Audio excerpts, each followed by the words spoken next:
시간은 없고 공부는 해야겠고 찾기는 귀찮고 책만 펴면 잠이 오는 직장인들을 위한 방송 직장인들의 출근길 대학원 직지심공 외전편 시작하겠습니다. 와!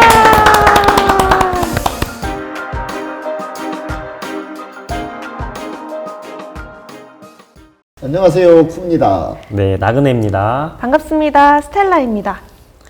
네, 오늘 외전인데 어트리뷰션, 이게 어트리뷰션이 그 단어가 되게 좀 어려워요. 사람들이 어트리뷰션이라는 단어를 맞닥뜨렸을 때 네.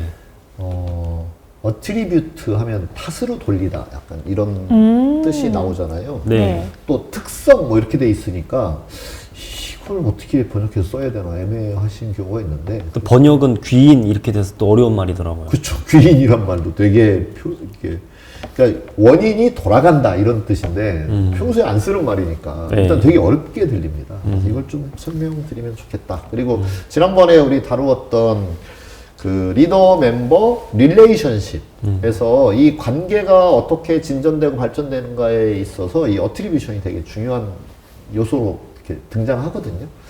같이 얘기해보면 좋겠다 싶어서 외전으로 삼았습니다. 네. 우선 정의는 타인의 행동을 보고 그 행동의 원인이 무엇인지 마음속으로 추론하는 과정.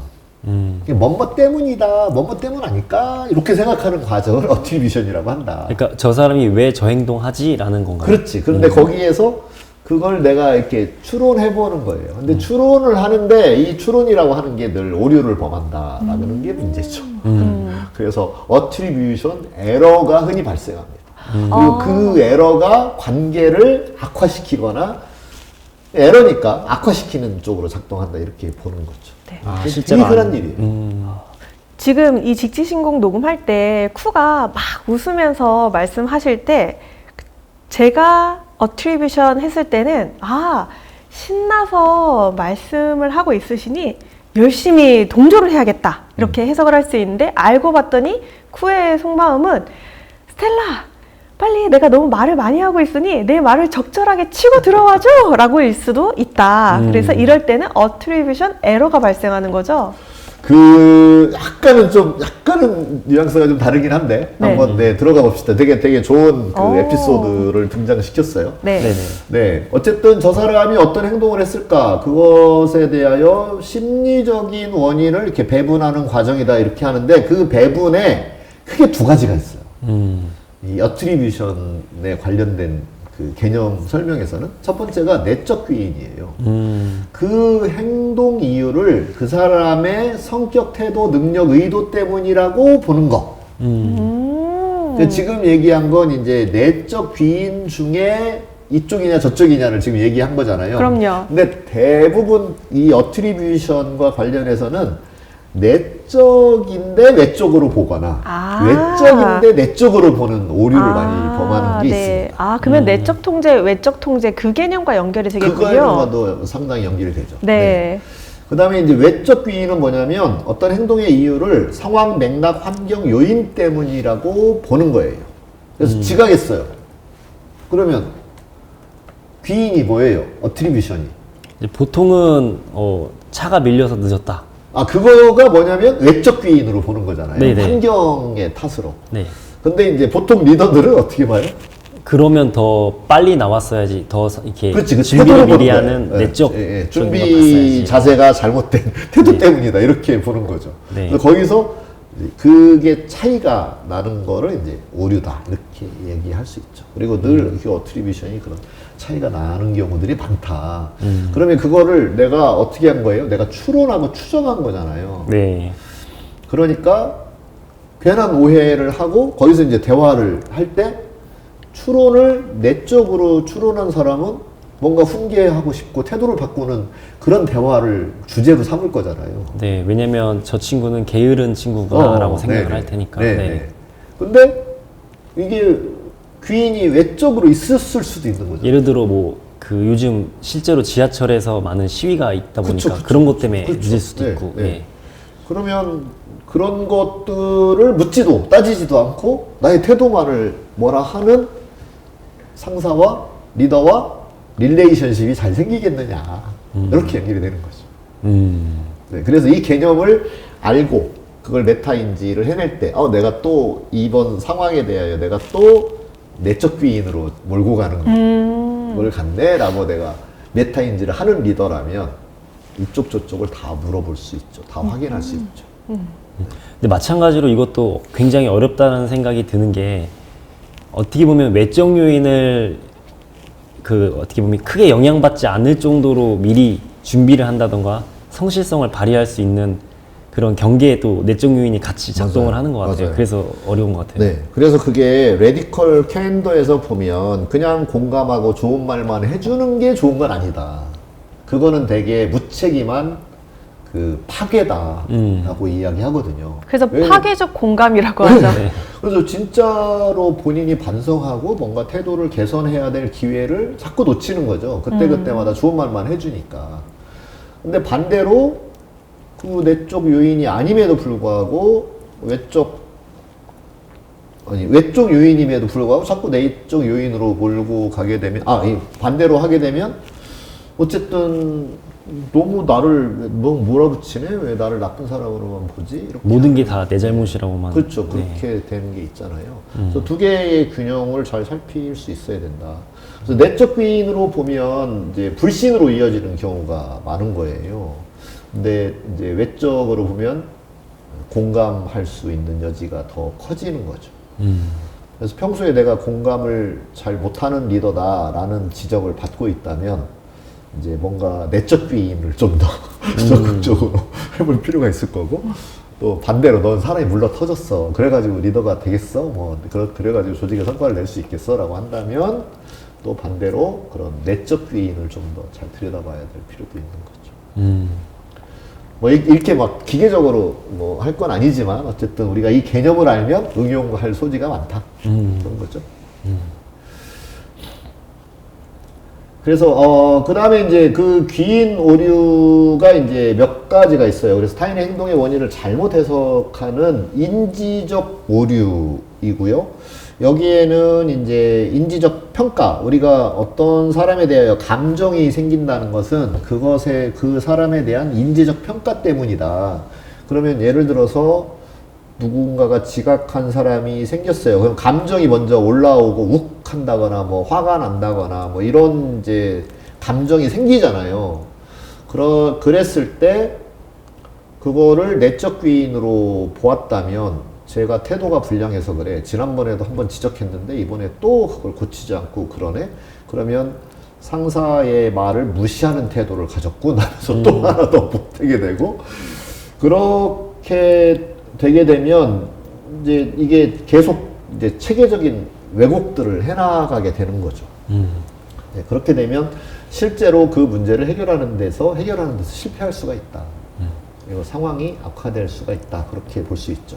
그래서 그때의 그 평가, 내가 인지적으로 저 사람이 게을러서 그래 라고 내가 평가를 하기 때문에 감정이 올라오는 거잖아요.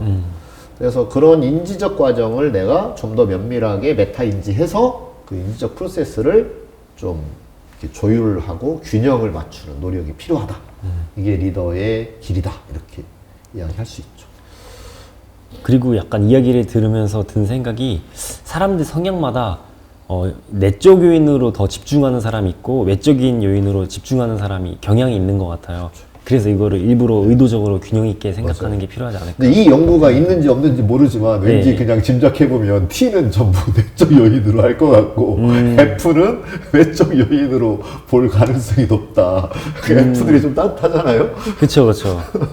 그래서 약간 그런 느낌이 있는데, 이건 뭐 연구된 결과를 제가 보고 말씀드린 건 아닙니다. 그러면 상대를 바라볼 때는 TF를 그렇게 해석해 볼 수 있을 것 같아요. 입증된 건 아니지만. 그렇죠. 그런데 나 자신을 놓고 봤을 때, 그러면 T는 내적 귀인이 높아? F는 외적 귀인이 높아? 뭐 이렇게 보기보다, 요즘에 이제 우리 쿠퍼 유튜브 채널에서 MBTI 시리즈를 다루고 있으니까 MBTI 측면에서 봤을 때는 저는 성숙도로 표현을 하고 싶어요. 그래서 네. MBTI는 16가지 유형이지만 그래도 저는 32가지로 보고 있는 경향이 있어요. 그래서 네.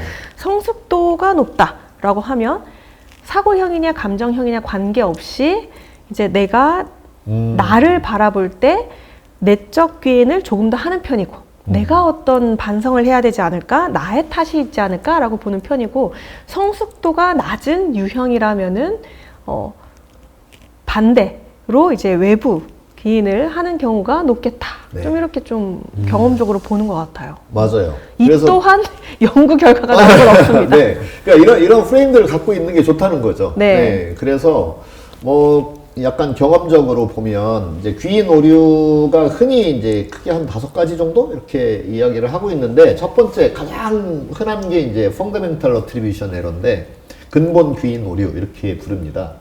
이게 뭐냐면 타인의 행동은 성격 때문이라고 과대평가를 하면서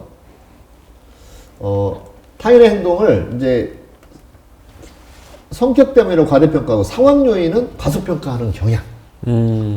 이게 에러다 이거예요. 근데 그런 경향이 있다 사람들에게는 일반적으로. 그러니까 남에게만 너무 엄격하다 이런 그렇죠. 네. 그런 얘기. 그 반대가 이제 자기 고양 이론인데, 네. 그래서 이런 때 이제 어떻게 하냐. 예를 들어 구성원이 지각을 했어요. 늦었어요. 그럼 저 사람은 원래 게으르다. 이렇게 우선 빡 머릿속으로 생각이 들기가 쉽거든요. 그런 귀인 오류가 생긴다. 그랬을 때 하지만 사실은 갑작스러운 사고 때문일 수도 있다라고 하는 걸 떠올려야지. 이건 이제 의지적으로 해야 돼. 이런 것들이 이제 소위 훈련, 인지적 훈련을 해야 되는 거죠. 그 다음에 이제 두 번째가 자기 고양, self-serving bias. 자기 고양, 자기가 잘한 건 이제 내가 잘해서 그렇다. 그래서 self-serving 하는 거예요. 아전인수한다 이런 뜻이에요. 그것은 이제 잘된 결과는 내 덕분이고 잘못된 결과는 이제 외부 탓으로 돌리는 거예요. 내가 예를 들어 중간고사 시험 성적이 좋았어요. 그럼 무슨 일이 생긴 거냐? 내가 열심히 공부해서 준비를 잘해서 그래. 근데 기말고사 성적이 안 좋았어. 그럼 뭐예요? 교수님이 시험 문제를 잘못 내서 그래. 맞아요. 수업에서 안 다룬 걸 갑자기 내셔가지고. 그렇지.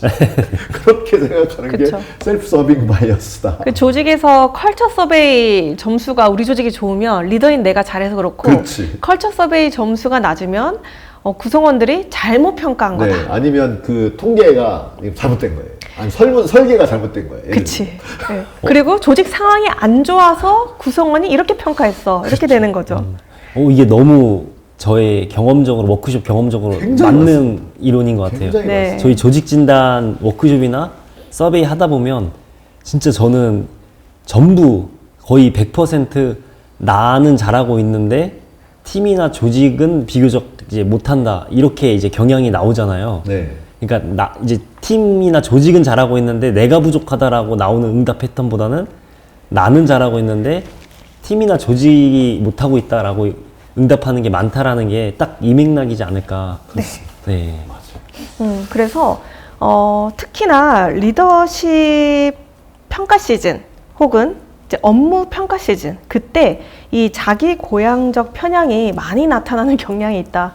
한편 워크숍도 그 진단을 할 때 평가라고 볼 수 있잖아요. 네. 그래서 그런 결과가 많이 나타나는 경향이 있을 거다라고 보여지네요. 네. 하여튼 이게 뭐 행복해야 되니까 이렇게 그쵸. 자꾸 핑계를 대고 네. 탓을 돌리고 정신 이게 건강에 좋습니다. 이게 약간 종교인 대상으로 하는 게 아닌 이상은 다 이렇게 나오겠죠? 그럼요. 어트리뷰션 에라. 종교인도 마찬가지입니다. 아, 그런가요? 네. 만약에 내가 굉장히 절실한 이제 종교인인데 자꾸 몸이 아프다? 라고 하면 그냥 세상 탓 남 탓도 혼자 있을 때는 실컷 해보시기를 그럼요. 제안 예를 들어 드려보아요. 목사님이 한 교회에 신도가 줄어들고 있어요. 그럼 자기 탓을 할까요? 잘 쉽지 않아요. 아, 종교인조차 쉽지 않다. 그럼요. 목사님 자기 설교 때문이라고 전혀 생각하지 않을 겁니다. 신천지 때문이고. 아, 요즘 신천지가 요즘 뭐. 뭐 유튜브 때문이고 다 이제 그런 탓으로 돌리는 거죠. 신도들의 어떤 그쵸. 우리 성도들의 이 뭐랄까 신실함이 떨어져서 그렇고 이렇게 생각을 하죠. 그리고 요즘 젊은이들은 그쵸. 정신 고양에 관심이 없어, 그쵸. 네, 심신 수련에 관심이 없어 이렇게 또 탓을 할 수도 있죠. 근데 서울대 그 종교학과 교수에 의하면 그렇게 많이 종교적인 그 뭐 과목이나 명상 여기에 엄청 간대요. 그러니까 그런 위안을 이제 교회에서 찾지 못하니까 그렇다. 그래서 종교 인구는 이렇게 교회나 절에 가는 인구는 줄어드는데 맞아요. 그렇다고 해서 이들의 종교 활동의 니즈가 줄어들었느냐? 그렇지는 않다는 거예요. 아, 뭐 아무튼 네 그렇게 네, 이런 이제 이게 인간의 가장 어떤 기본적인 성향이다. 네, 기본적인 특성이다. 이렇게 보시면 되고, 나에게도 이런 일이 일어난다는 걸 알면 이제 자기 반성이나 자기 성장에 도움이 된다. 이렇게 얘기할 수 있겠죠. 그 다음에 적대적 귀인 편향이 있는데요. Hostile Attribution Bias라고 이야기합니다. 모호한 행동을 적대적 의도로 해석하는 경향이 있다. 그래서 상사가 표정이 좀 안 좋아. 아까 상사가 뭐 웃고 있어. 뭐 이런 것들을 혹시 나에게 화났나? 아니면 내가 지금 빨리 하라는 건가? 뭐 이렇게 쓱 웃으면 그걸 이렇게 호의적으로 받아들이기보다는 뭔가 문제가 있는 것으로 해석하는 편향이 있다. 그러니까 애매한 거면 일단 부정적으로 해석한다 이 얘기죠. 그렇죠. 그 다음에 네 번째, 행위자, 관찰자 편향이에요. 그래서 액터, 업저버, 바이어스. 내 행동은 상황 탓, 타인의 행동은 성격 탓으로 해석하는 우려. 그 앞에 거랑 되게 비슷하죠. 그래서 내가 짜증난 건 피곤해서 그렇고요. 그 다음에 네가 짜증을 낸 것은 네가 성격이 안 좋아서 그렇다. 이거는 앞에 이야기했던 자기 고향 바이어스나 자기 편향 오류, 이 부르던 이름이 되게 재미난 게 있었는데 생각이 안 나네. 하여튼 그 근본 귀인 오류 이거랑 되게 비슷한 면이 있다 이렇게 말씀드릴 수 있고요. 그 다음에 거짓 합의 효과 이런 게 있어요. 네, 허위 합의 효과 이렇게도 번역을 하는데 false consensus effect. 나 같으면 이렇게 할 텐데를 기준으로 상대방의 행동을 잘못 판단하는 오류다. 그거예요. 그래서 내 기준이 보편적이라고 착각하는 그런 관계의 오류다라고 이야기를 하는 거죠. 그래서 예를 들어 결혼해서 많이 싸우는 게 이제 이런 것들의 그 효과 때문이다 이렇게 얘기할 수 있어요. 둘 사이에 합의가 되었다라고 생각하는데 그 합의가 실은 합의된 기준이 아니라 내 기준이었던 거죠. 네. 이 허위 합의 효과에서 보면 조직 안에서 많이 들리는 표현이 딱 기억에 남는 게 우리 조직에서 대부분 이렇게 생각해. 이 표현이 대표적으로 떠오르는 것 같아요.